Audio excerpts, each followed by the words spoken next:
पल पल न्यूज़ से मैं नदीम अकरम और हमारे साथ इस वक्त मौजूद हैं शिबा असलम फहमी मैम, जिनकी हम लोग अक्सर ट्वीट और फेसबुक पर इनकी प्रतिक्रिया जो देश में लगातार माहौल बना हुआ है उस पर देखते रहते हैं। तो आज इनसे हम जानेंगे कि मैम जो मौजूदा हालात में देश की जो परिस्थिति हो चुकी है उसके बारे में आप क्या कहना चाहेंगे?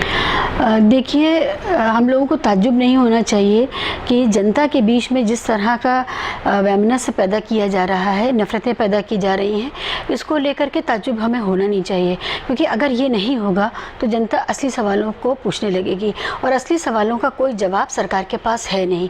असली सवालों से बचने के लिए, देश की लगातार ध्वस्त होती अर्थव्यवस्था के सवाल से बचने के लिए, आंतरिक सुरक्षा और बाहरी सुरक्षा के सवाल से बचने के लिए, कूटनीति में जिस तरह के हम लोगों ने अभी नाकामियाँ देखी हैं और फजीहत देखी है, उन सवालों से बचने के लिए बहुत ज़रूरी है कि हम लगे रहें इस तरह के सवालों में कि आज यहाँ पर कोई लव जिहाद में मारा गया, कोई गौरक्षकों के द्वारा मारा गया या किसी और वजह से कोई मार दिया गया। तो ये सारी चीज़ें ये नहीं है कि ये यूं ही हो रही हैं, मासूमाना नहीं है, इनके पीछे एक डिज़ाइन है और वो डिज़ाइन है सवालों से बचने का। हमने देखा कि 3 साल सरकार के होने जा रहे हैं, लगभग अब चौथा साल भी होने वाला है, 2018 लगेगा, फिर 19 में चुनाव होने वाले हैं। उसके चलते जिस तरीके का माहौल बना हुआ है, 2019 पर काबिज़ फिर से होना बीजेपी चाहेगी, तो वो किस तरीके के प्रोपेगेंडे अपना सकती है या क्या ऐसा? जो चल रहा है उसी को इंटेंसिफाई किया जाएगा, जिससे कि समाज के अंदर जो आपस का भाईचारा है वो ख़त्म हो जाए। एक तरह का ध्रुवीकरण उनको पूरी तरह चाहिए, मुकम्मल ध्रुवीकरण चाहिए, जहाँ कोई भी सेंसिबल बात ना हो सके। तो उन सारे सवालों से वो तभी बच सकते हैं, वरना लोग पूछेंगे कि आपने किसानों के लिए पूरी कर्ज माफ़ी की बात की थी, आपने OROP के लिए बात करी थी, आपने 15 लाख की बात करी थी, आपने जिन अच्छे दिनों के नाम पे जिन जिन चीज़ों का वादा किया था, उन सब से दिमाग हटाने के लिए इस पूरे जो समाज के अंदर जो नफ़रत फैलाई जा रही है उसको इंटेंसिफाई किया जाएगा। और देखिए, ये चीज़ें जो शुरू हुई थी, अब हमें इसका अंदाज़ा होना चाहिए था चुनाव से पहले ही, क्योंकि चुनाव किस बात पे लड़ा जा रहा था? चुनाव लड़ा जा रहा था कि पिंक रेवोल्यूशन है ना, गुलाबी क्रांति। और वो गुलाबी क्रांति वास्तव में तो और आगे बढ़ी, क्योंकि भारत नंबर 1 हो गया बीफ एक्सपोर्ट में। लेकिन गुलाबी क्रांति जब वो कर रहे थे तो वो असल में मुसलमानों को ही टारगेट कर रहे थे। तो ये कोई नई बात नहीं है। उनके सारे बयान आप देखिए, चाहे वो कुत्ते के पिल्ले से उन्होंने तुलना की हो, चाहे वो पिंक रिवॉल्यूशन की बात हो, चाहे वो कब्रिस्तान और शमशान की बात हो, वो लगातार ध्रुवीकरण की राजनीति कर ही रहे थे। और अभी भी आप देखिए कि कोई लड़का एक्सीडेंट में मारा जाता है सड़क के तो वो ट्वीट करते हैं, लेकिन इतने लोग सड़क पर मारे जा रहे हैं, खुलेआम उनकी हत्याएं हो रही हैं, लेकिन अब उन्हें कुछ नज़र नहीं आ रहा है। तो ये ऐसे ही चलेगा, ये इंटेंसिफाई होगा। भारतीय समाज को इसके लिए अपने आप को बेहतर तैयारी करनी चाहिए और ये देखना चाहिए कि हम नागरिकों के तौर पर क्या कर सकते हैं कि ये और आगे ना बढ़े। 3 साल हो चुके हैं। 3 साल में मोहसिन शेख से जो सिलसिला शुरू हुआ, मोहसिन शेख फिर एक एक कर आए दिन एक घटना घटती नहीं कि दूसरी हम लोगों के आंखें आ जाती है। अभी हम कुछ दिन पहले आपने देखा हो, हम जुनैद के परिवार से मिले जी। जुनैद के परिवार का दर्द, जो अब कभी एक हाफिज़ कुरान जुनैद अब इस दुनिया में नहीं है, उनके परिवार का जो दर्द जो अब हम लोग नहीं मिटा सकते। ये पूरे भारतीय समाज के लिए ये सवाल हैं कि हमें कैसे नींद आ जाती है, हम कैसे ये उसकी माँ का, जुनैद की माँ का, या पहलू खान की माँ का, या अखलाक की बीवी का और माँ का, इन सब का दर्द हम अपने आँखों के सामने इन सब के दर्द को देखते हैं और कैसे हम चैन से सो जाते हैं। ये बहुत बड़ा सवाल भारतीय समाज के लिए है, क्योंकि राजनीति तो वही करेगी जो उसके फ़ायदे की चीज़ है। लाखों में कोई एक राजनीतिक मनुष्य होता है, इंसान होता है, वो 2 पैरों पर खड़े हुए जानवर ही हैं ज़्यादातर, तो उनको उनसे उम्मीद उतनी नहीं है। लेकिन जो हमारा सभ्य समाज है उसको कैसे नींद आती है, सवाल ये है। और इस वजह से बड़ा ज़रूरी है ये देखना कि जर्मनी में जब हो रहा था तो उस दौर के हालात क्या थे, जब क्रोएशिया में हो रहा था, यूगोस्लाविया में हो रहा था, बोस्निया हर्जेगोविना में हो रहा था, चेचेनिया में हो रहा था, उस वक्त के हालात क्या थे। और हमें वहाँ से सबक लेना चाहिए, क्योंकि आप कितना खोने के बाद समझेंगे, कितना एक दूसरे के प्रति नफरत, शक और गुस्सा भर लेने के बाद ये समझेंगे कि इस देश से 20 करोड़ मुसलमानों को का कत्लेआम आप नहीं कर सकते हैं, लेकिन आप उनको अपना करके इस देश की ताकत को बढ़ा सकते हैं। 20 करोड़ लोगों में डर, शंका और एक दूसरे के लिए खतरे की भावना पैदा करके इस देश का भला नहीं हो सकता है। इस देश का भला, इस देश के बहुसंख्यकों का भी भला इसमें नहीं है। और सड़क पर आप गुजरिए तो बहुत लोग इस बात को मानते हैं, बहुसंख्यक लोग इस बात को मानते हैं, उन्हें भी नहीं समझ आ रहा है कि हो क्या रहा है। जिस तरीके का माहौल बना हुआ है, क्या आपको लगता है कि एक समाज, एक तबके को ही सिर्फ टारगेट करा जा रहा है? हम कहना चाहें तो क्या मुसलमान अभी डरा हुआ है? जी, मुसलमान डरा हुआ है और मुसलमान ये देख रहा है कि उसके लिए कहीं से कोई आवाज़ नहीं खड़ी हो रही है। किसानों की बात राहुल गांधी कर लेते हैं, लेकिन राहुल गांधी चुप हैं। वो इस तरह से डरे हुए हैं कि कहीं उन्होंने मुसलमानों की बात कही, कर ली, मरने वालों का नाम ले लिया तो वो मुस्लिम तुष्टीकरण में ना गिना जाए, इसलिए वो चुप हैं। आप ये देखिए कि बाकी सारे मुद्दों पर अपोजिशन थोड़ा बहुत आवाज़ कर भी रहा है, लेकिन मुसलमानों के मुद्दे पर अपोजिशन ने हमें यतीम कर दिया है। तो ये बात समझने की है कि मुसलमान समाज के अंदर एक बहुत बड़ा इस समय जिसको हम कहते हैं कि उहापोह की स्थिति भी है और चर्निंग भी हो रही है, थॉट प्रोसेस भी है कि हमें किस तरह इस पूरे मामले को डील करना चाहिए, जबकि पॉलिटिकल क्लास हमें यतीम करके अलग हट के खड़ा हो गया है। वो पॉलिटिकल क्लास खुद भी डरा हुआ है, उसको कहीं ना कहीं लगता है कि देखिए आप ममता बनर्जी के साथ क्या कर रहे हैं, लालू जी के साथ क्या कर रहे हैं, तो उससे वो भी डरे हुए हैं। लेकिन मुझे ये लगता है कि जो सभ्य समाज है, जो बुद्धिजीवी समाज है भारत का, और जो पत्रकारिता है, उसको अपना धर्म निभाना चाहिए था, जहां मेजर फेलियर है। वेस्ट बंगाल 24 परगना, जहां पर एक सोशल मीडिया के थ्रू कुछ अफवाह फैलाई जाती है और वहाँ पर अभी दंगे थमने का नाम नहीं ले। पता नहीं ये दंगे कौन कर रहा है, कौन करना चाहता है। मुसलमानों का अब तो भारत में ये लगातार तजुर्बा है कि दंगों से सबसे ज़्यादा मुसलमानों को ही नुकसान होता है। मुस्लिम समाज के अंदर जब हम बात करते हैं मौलवियों से, जब हम बात करते हैं धार्मिक लोगों से, जब हम बात करते हैं नेताओं से, वो सब कहते हैं देखिए दंगे सिर्फ और सिर्फ हमें नुकसान पहुँचाते, कोई नहीं चाहता कि दंगे हों। तो दंगे ये कौन करवा रहा है, उन लोगों को आइडेंटिफाई क्यों नहीं किया जाता। आजकल के दौर में आप ये देखिए कि एक भोजपुरी फिल्म की एक क्लिपिंग ले करके, उसकी तस्वीर बना करके बीजेपी की एक महिला नेता उसको ये बताती है कि हिंदू महिलाओं के साथ मुसलमान ये कर रहे हैं बंगाल में। ये इस तरह का दुष्प्रचार और इस तरह का जो सामाजिक सहिष्णुता है उसको खतरा पहुंचाने वाले लोगों के खिलाफ कोई कार्रवाई नहीं हो रही है। तो ये एक लेवल पर उनको बढ़ावा दिया जा रहा है। ममता बनर्जी को ये समझना पड़ेगा कि वो मुट्ठी भर लोगों के साथ सख्ती से नहीं निपटेंगी तो पूरा समाज इसका खामियाजा भुगतेगा। उनकी सरकार आएगी जाएगी इसकी बड़ी अहमियत नहीं है, लेकिन एक जो दिलों में दाग लग जाएगा उस क्षेत्र के, वो सदियों तक, दशकों तक नहीं मिटता है। इसलिए मुट्ठी भर लोगों की शरारतों को फ़ौरन वो काबू में करें और फ़ौरन ये लगे कि वो न्याय कर रही हैं, सबके साथ न्याय कर रही हैं, किसी का तुष्टीकरण नहीं कर रही, ये लगना ही चाहिए। और ख़ुद मुस्लिम समाज वहाँ का बाहर निकल के आए और इस आग को शांत करे, उनकी भी बड़ी जिम्मेदारी है। मौलवियों से मैम आपने बात करी, मौलवियों से आपने बात करी, हमने ये देखा है कि अभी कुछ दिन पहले भारतीय जनता पार्टी के सांसद, राज्यसभा सांसद सुब्रमण्यम स्वामी कहते हैं कि अगर मुसलमानों को लड़ाना है तो देवबंदी बरेलवी सिया सुन्नी को आपस में लड़ा दीजिए, हमारा रास्ता क्लियर हो जाए। जी, वो हमारी कमज़ोरी समझ गए हैं और मुसलमान हमेशा ये शिकायत करते हैं, ख़ासकर मौलाना हजरात ये शिकायत करते हैं कि फ़लाँ की साजिश है, यहूद व नसरा की साजिश है, फ़लाँ की साजिश है।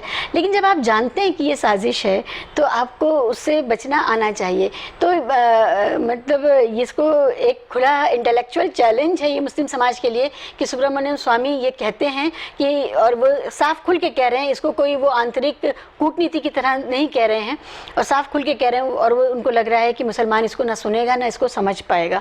तो ये हमारे लिए एक अलार्म है कि हम देखें कि किस तरह से लड़ाने की बातें हो रही हैं। सुब्रमण्यम स्वामी के मुंह से कोई अच्छी बात सदियों से हमने नहीं सुनी है, दशकों से नहीं सुनी है। जब से हम उनको बोलता हुआ देख रहे हैं तब से कुछ ऐसे लोग हैं, उनमें सुब्रमण्यम स्वामी सबसे आगे हैं, जो जब भी मुँह खोलते हैं उनके मुँह से समाज को तोड़ने वाली बातें ही आती हैं।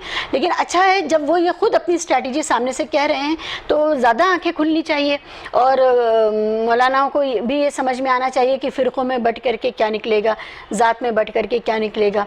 तो ये हम सब के लिए ये बहुत दिलचस्प समय है उस लिहाज से कि हम बाहर जो हमारे साथ हो रहा वो तो ठीक है, हम अपने को कितना सुधारने के लिए तैयार है अब, और अगर अब भी नहीं तो कब।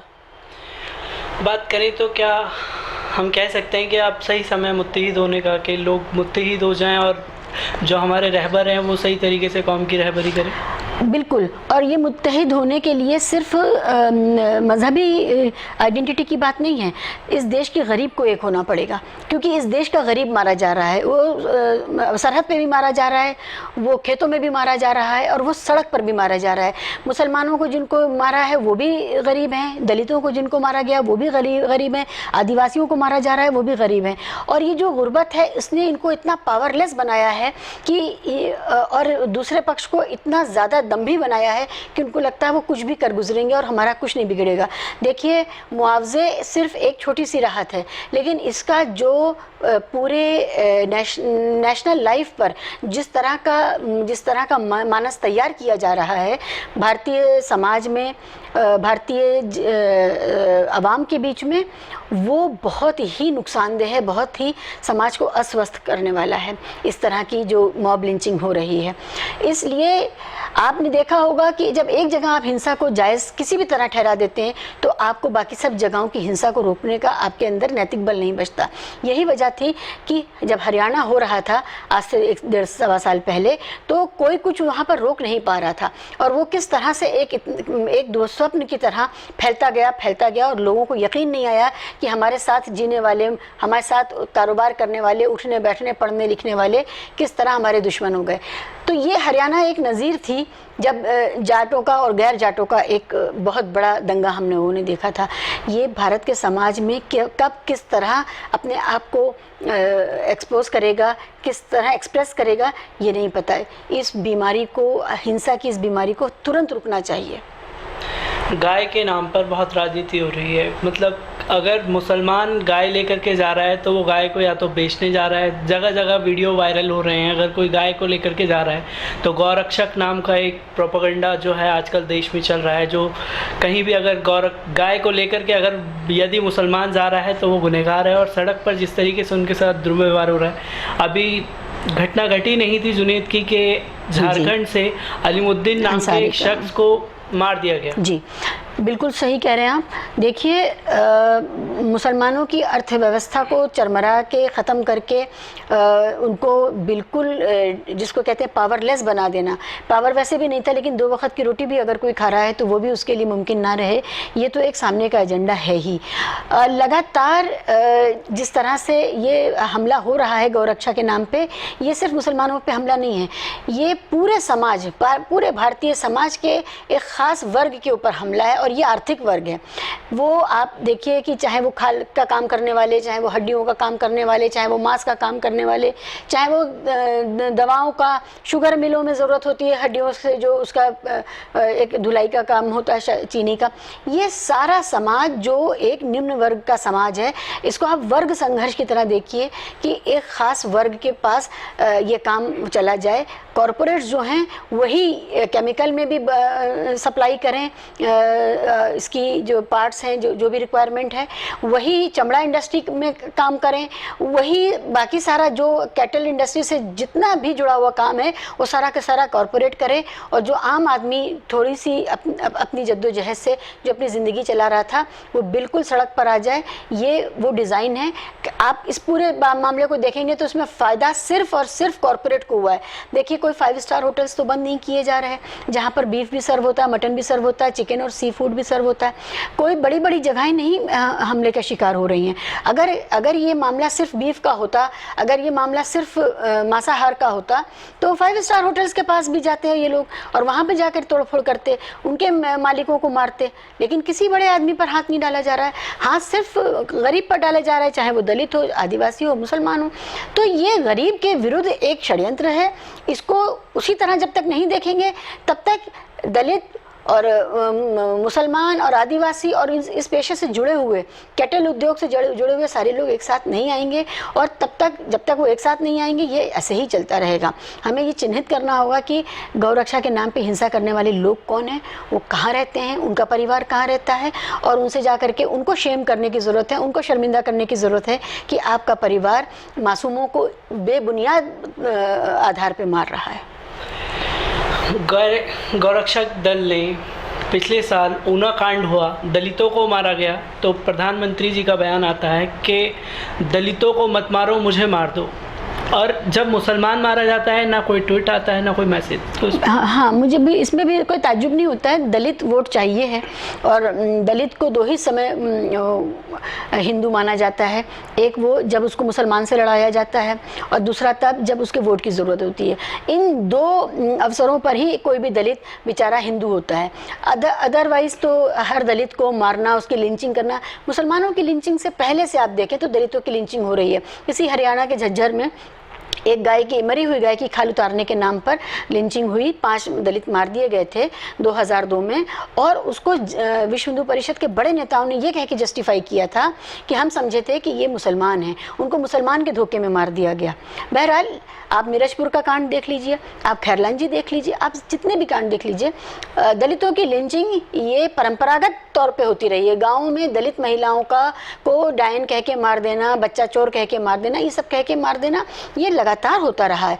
तो ये दलितों को, मुसलमानों को और वो सारे लोग जो हाशियाग्रस्त हैं, उन सबको ये बात समझनी पड़ेगी कि हम जिस दिन एक होंगे, हम इस देश का 80% हैं। तो हम धर्म के आधार पे बात ना करके हम ये समझें कि हम सब जब मारे जा रहे हैं और हमें मारने वाला हमारा दुश्मन एक ही है।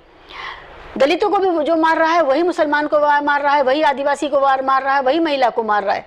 तो जब हम सब एक ही आदमी से पिट रहे हैं तो उसको हम मिल करके आइडेंटिफाई करके उससे बात कर सकते हैं या उसको ये बता सकते हैं कि हम समझ गए हैं तुम्हारे डिज़ाइन को। तो ये डिज़ाइन समझने की ज़रूरत है।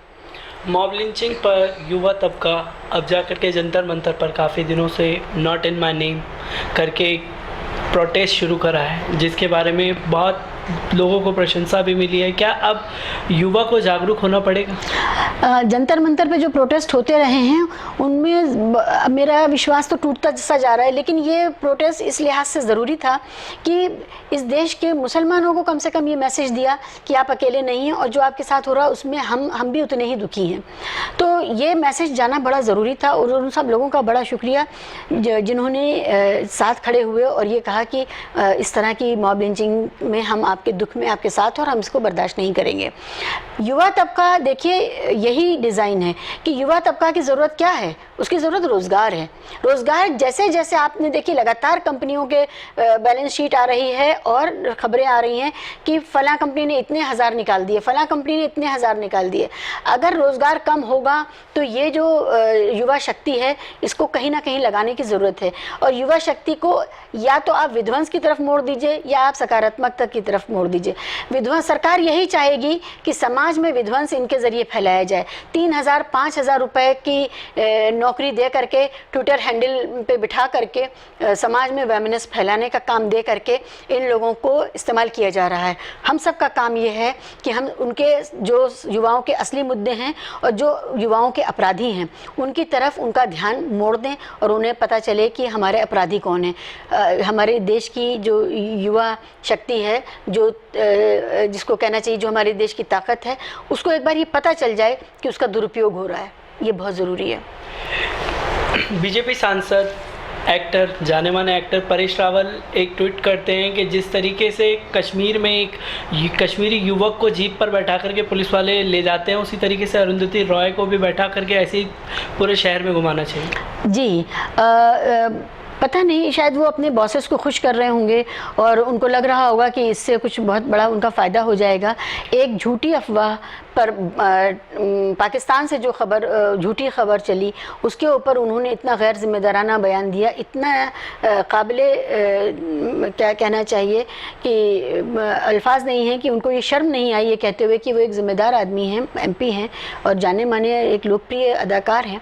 तो अगर उन जैसे लोग अगर समाज में इस तरह की बात करने लग जाएं तो जो ध्रुवीकरण का जो प्रोसेस है जिसकी हम बात कर रहे हैं उसमें इनको भी ये विश्वास हो गया है कि अब उनको भी प्रशंसकों के तौर पे पूरे समाज की ज़रूरत नहीं है, उनको अब वो अपना रोल कहीं और देख रहे हैं, तो उस रोल के लिए वो अपने आप को तैयार कर रहे हैं। और ऐसे बहुत से छुटभैया नेता हैं जो नफ़रत की वजह से आगे बढ़े और उनको पहचान मिली और फिर पद भी मिला। तो पहचान और पद के लिए नफ़रत के वाले बयान देने का जो काम है, ध्यान अपनी तरफ खींचने के लिए, ये जारी रहेगा। मुझे नहीं लगता ये रुकने वाला है। यूपी में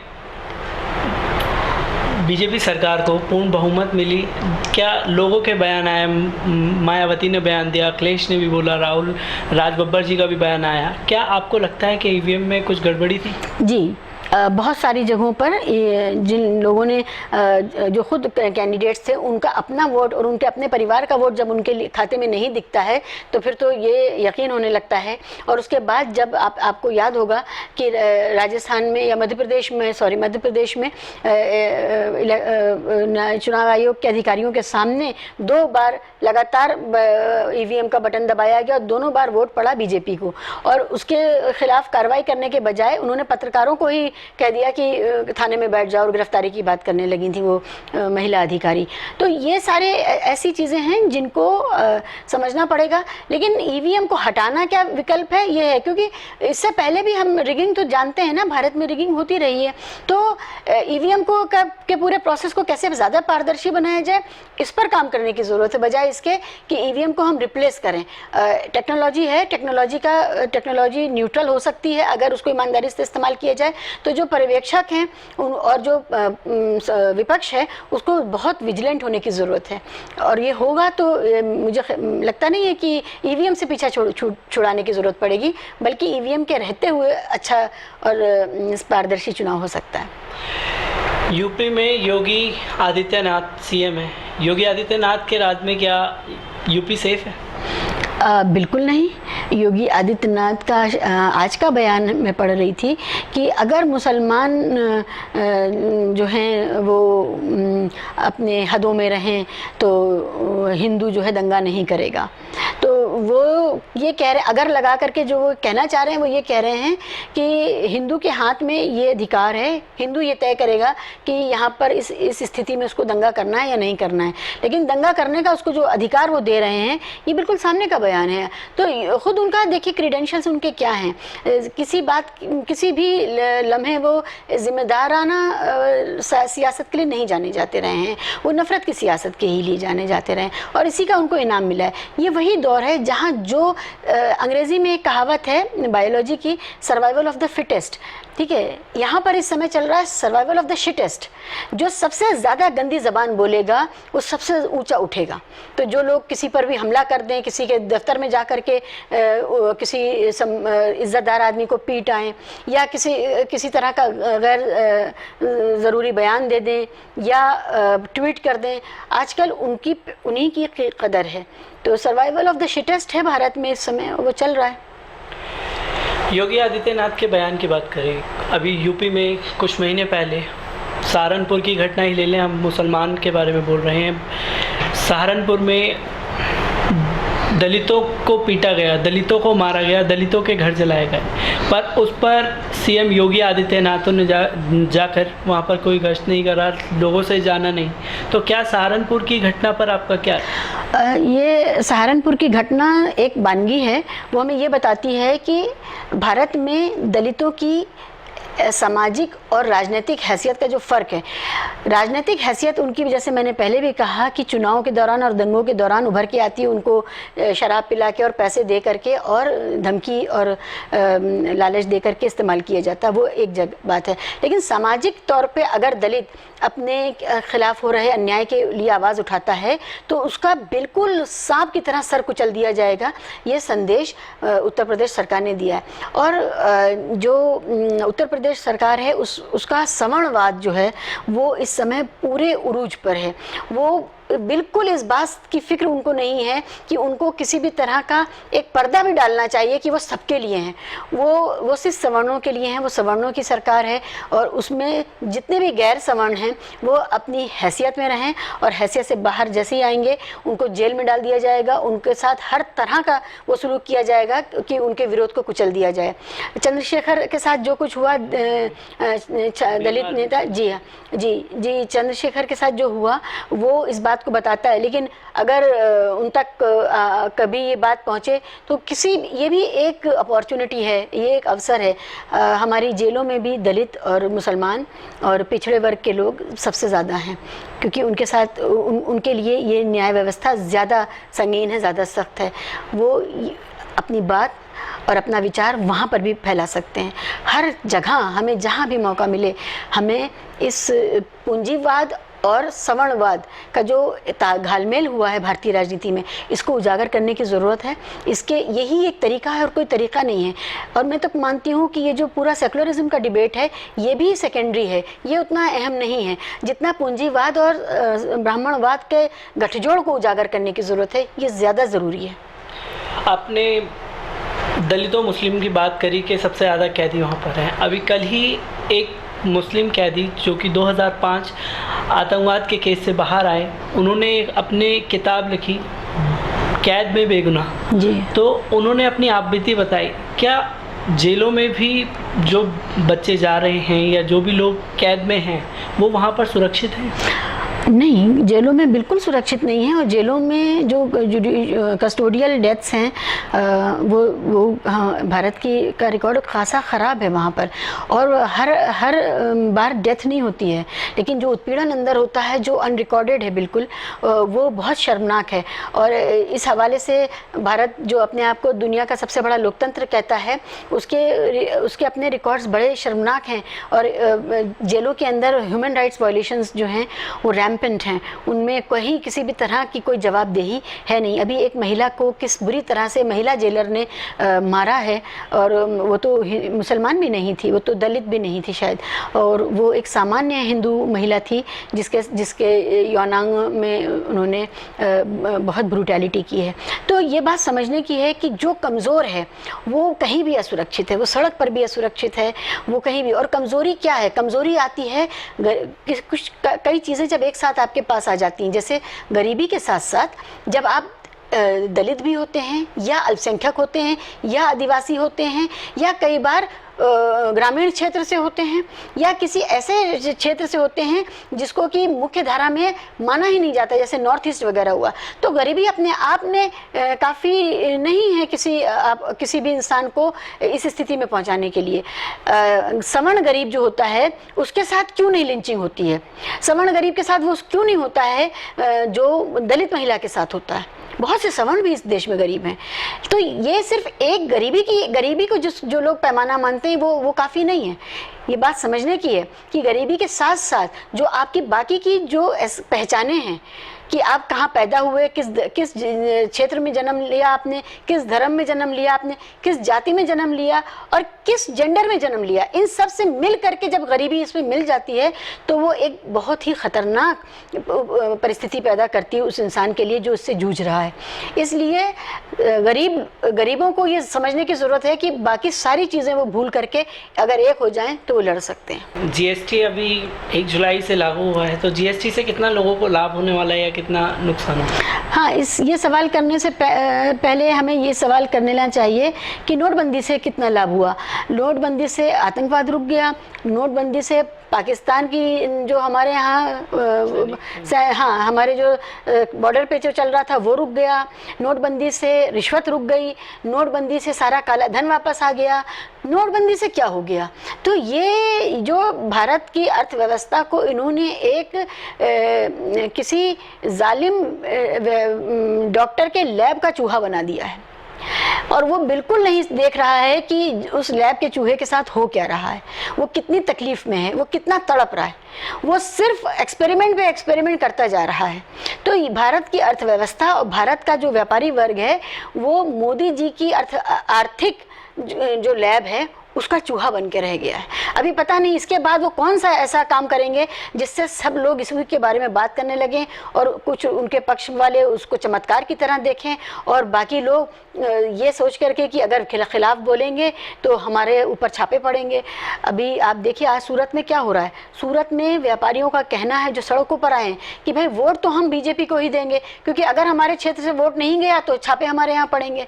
तो वो सड़क पर आ करके आंदोलन तो कर रहे हैं लेकिन वोट देने के लिए मजबूर है, क्योंकि वोट एक रिकॉर्ड में चला जाता है। उस क्षेत्र का जैसे ही बॉक्स खुलेगा और देखेगा कि यहाँ के लोगों ने वोट नहीं दिया है तो उनके ऊपर छापे पड़ेंगे। तो इतना आतंक है सरकार रूलिंग पार्टी का अगर जनता के बीच में, तो आप समझ सकते हैं। और इसके बावजूद लोग सड़कों पर उतर रहे हैं जीएसटी के विरोध में। तो व्यापारी वर्ग जो बीजेपी को अपनी पार्टी समझता था, ये उसके लिए आँख खोलने का समय है कि वो आँख खोले और देखे कि वो कब तक एक अधकचरी और जाहिलाना आर्थिक नीतियों का शिकार होते रहेंगे और कब वो कहेंगे कि बस अब बहुत हो गया। जिस तरीके के हालात हैं, लोगों को जाते जाते कोई मैसेज के वो दंगे फसाद से बचें, जिस तरीके से लोगों को भीड़ मार रही है, या उस पर किस तरीके से बचाव हो सकता है? जितने भी नरसंहार और आंतरिक गृह युद्ध हुए हैं जहाँ जहाँ भी, उन सब का इतिहास उठा के देखिए, अंत में सिर्फ और सिर्फ आवाम को ही नुकसान उठाना पड़ा है। और उसके बाद ये जैसे ये दौर ख़त्म हो जाता है, उसके बाद जो दौर आएगा उसमें हिसाब किताब चुकाना का दौर शुरू हो जाता है। भारत के आवाम को ये समझना पड़ेगा कि हम एक दूसरे के दुश्मन न थे, न हो सकते हैं। हमारे अब आपस के रिश्ते और हम इन सारी नीतियों में हम कहीं से भी निर्धारक नहीं हैं, हम निर्णय लेने वाले नहीं हैं। हम आपस में एक दूसरे के खिलाफ खूनी खेल, जानलेवा खेल ना खेल करके हम अपनी लीडरशिप से सवाल करें और उससे पूछें कि क्यों हमारे साथ इस तरह के आर्थिक अत्याचार हो रहे हैं जिससे हम त्राही त्राही कर रहे हैं। और उसके बाद इस पूरे जो बुरे हालात हैं इनका जिम्मेदार ठहराने के लिए कभी हमेशा यही होता है कि एक कौम को आइडेंटिफाई कर लिया जाता है कि इसकी वजह से ये हो रहा है और उसको पीटना शुरू कर दिया जाता है। ये बहुत सामने की स्ट्रेटजी है राजनेताओं की, इसको समझें, क्योंकि हमें और आपको एक साथ रहना है। हमारे यही गलियां, यही चौराहे, यही नुक्कड़ होंगे। हमें एक साथ एक दूसरे का सामना करना है, नज़र से नज़र मिलानी है। हमें एक दूसरे से शर्मिंदा होने वाले काम नहीं करने चाहिए। पल पल न्यूज़ के साथ बनी हुई थी शीबा असलम फैमी मैम। मैं पल पल न्यूज़ से नदीम अकरम। पल पल न्यूज़ से बात करने के लिए मैं बहुत शुक्रिया नदीम आपका।